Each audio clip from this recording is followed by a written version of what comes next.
Welcome to the tournament edition of Preps Plus Extra. How you doing? I'm Mark Stewart, prep editor of the Journal Sentinel. Joining me is, as usual, J.R. Ratcliffe, sports editor of Now Newspapers, Lake Country Publications as well. How you doing? I'm doing great. Love this time of year. We've got state wrestling going on this weekend. We've got state basketball, the basketball tournament beginning this weekend. Girls, already the seeds are out for next weekend. It's just the best time of the year to be a prep sports fan and a prep sports writer. Yes, and as you noted, this week, Tuesday, marked the start of the WIAA boys tournament with a few, first round games. It really gets underway Friday and Saturday is when things really heat up. And in this neck of the woods is really the state. If you're going to start talking about tournament basketball on the boys' side, you got to start with Germantown. Yep. And obviously they got a #1 seed in their portion of the bracket, which is going to be the Ashwaubenon sectional. You've seen the pairings, pretty good field there. But what stands out to you? It is, and Germantown, the two-time defending state champs. I think you can still talk about them as, if not even the favorite, probably not the favorite the way Brookfield Central played this year, but definitely one of the top three teams you look at when you consider who could win the Division I state championship. Now that said, they're going to have probably a second-round battle. Arrowhead Waukesha West will be a tightly contested game on Friday night. If Arrowhead wins, I really like the way they're playing right now, and I think they could potentially match up with a team like Germantown. Craig Haase is an excellent coach, has put his team in position time and time again to win these big games at the end of the year. They're a team that sort of needed a little time to gel. They had a couple kids coming in off the football team that went to the state championship game and won again. They had a couple guys coming off of injuries. They've gotten to a point now where I think they're capable of beating just about anybody. And they had a close call against Homestead, and it came up short. Homestead's in that same sectional, and they're the 3 seed there. But I think that'll, if nothing else, it'll be a really nice test for Germantown heading into the sectional portion of the bracket. Yeah, and one thing with Arrowhead to note would be if they do beat Waukesha West and face Germantown again, is that last year in the tournament, Arrowhead, a lot of those guys played last year, and they played Germantown pretty well for 3 quarters, and they just, Germantown just had too many weapons down the stretch there.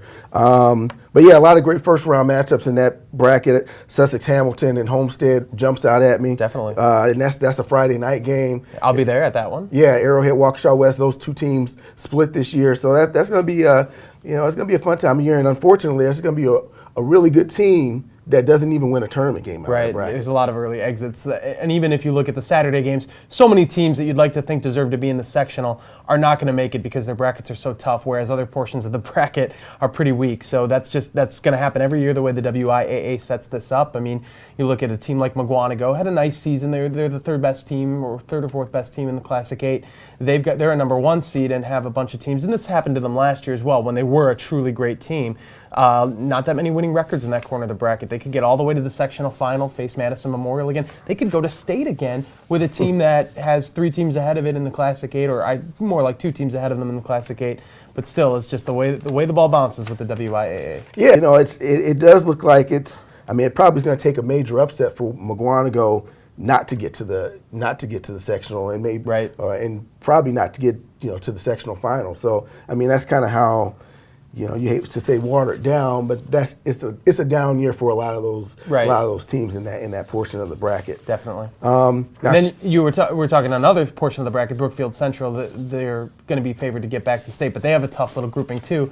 West Allis Central gets the 2 seed in there, and Milwaukee Hamilton the 3. Now, if maybe the seeding meetings, and you talked about this before we went on camera, if they'd maybe been a week later, it'd probably be flipped because Hamilton closed the year by beating Milwaukee King. West Allis Central struggled a little bit down the stretch. Obviously, Brookfield Central is a tough team, and they had to play them twice, but the fact that they weren't able to compete in either one of those games realistically to win, maybe those seeds would have been flipped, and Hamilton would be hosting that Saturday night game. As it is, I think it could be a pretty good battle. It would be at West Allis Central, though. Right, yeah, because the seed meetings for that particular part of the bracket were the morning of the Brookfield Central, West Allis Central game, and then obviously Brook Central went on and won that game by 29.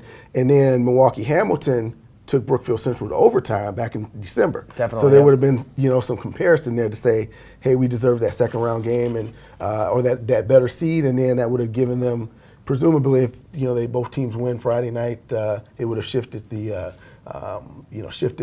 home site there. But we touched on Brookfield Central, #1 team in the state, undefeated. Congratulations on that, gentlemen. But I look at that bracket, And yeah, obviously you got Milwaukee King at the bottom of the bracket. You know, one of the teams I kind of touched on Milwaukee South a couple times early in the year. You know, that's a possible second round matchup for Brookfield Central. Milwaukee Vincent plays at Milwaukee South, and the winner of that game gets Brookfield Central. And I think it would be an interesting matchup, you know, either way for Brook Central, because Milwaukee South is, you know, quietly having another really quality year. You know, they're one of those teams in the city that probably doesn't get its due in terms of having a really good program there, but Coach Ty Mosler does a great job, you know, with those kids every year. So either you got South or you got Milwaukee Vincent, a team that's really young, but you know, the one thing I remember about those guys is it didn't seem like there's a lot of fear on that team. When I saw them play Germantown over the Christmas holiday, and excuse my voice here, people, I'm obviously hoarse.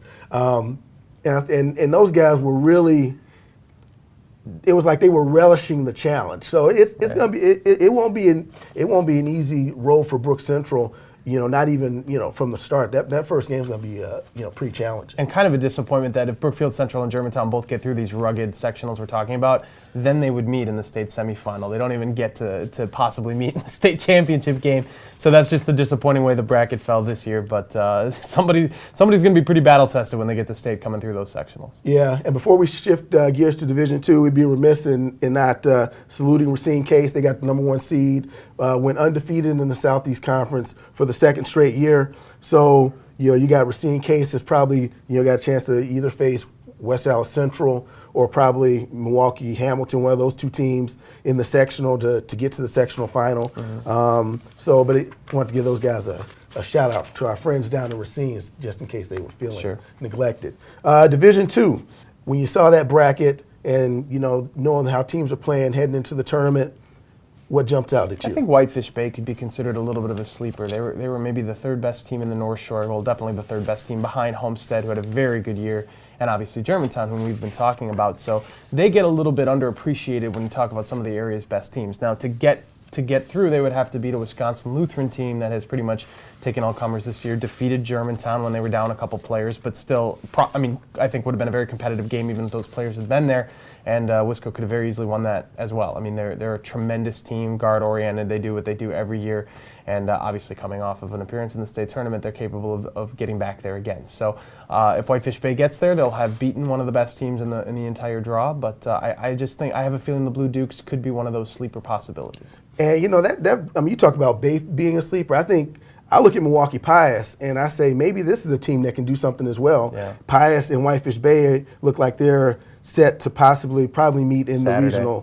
the regional final. Pius, you take away the first couple weeks of the season when they lost 3 games, and they've only lost, you know, twice since then. And really, they, you know, you might as well say they won the Woodland kind of going away, you know, because Eisenhower sort of fell off there at the end. So that's, you know, that's something that, you know, one team that jumped out at me. I will be interested to see, you know, we were talking about Milwaukee Mesmer and Tulsa West at the, you know, before we got on camera, and that's a team, Milwaukee Mesmer is a number 5 seed. They won a share of the Midwest Classic, and yet they got a worse seed than the 4th place team in the Woodland West. So, you know, I don't know from a psychological standpoint if that, you know, puts a little more chip on your shoulder. Or, and Mesmer beat Eisenhower, did they not? I mean, the team that was in contention for the Woodland West. So that's kind of surprising, I guess, that they would get ranked that lowly. Right. So, you know, that's, you know, so who knows? Like say, I might add a little fire to their put a little more fire in their belly. But yeah, you know, Wisco, Wisconsin Lutherans, I mean, they played the schedule this year, and you know, if there is a favorite, you gotta, as you noticed, you gotta look at them.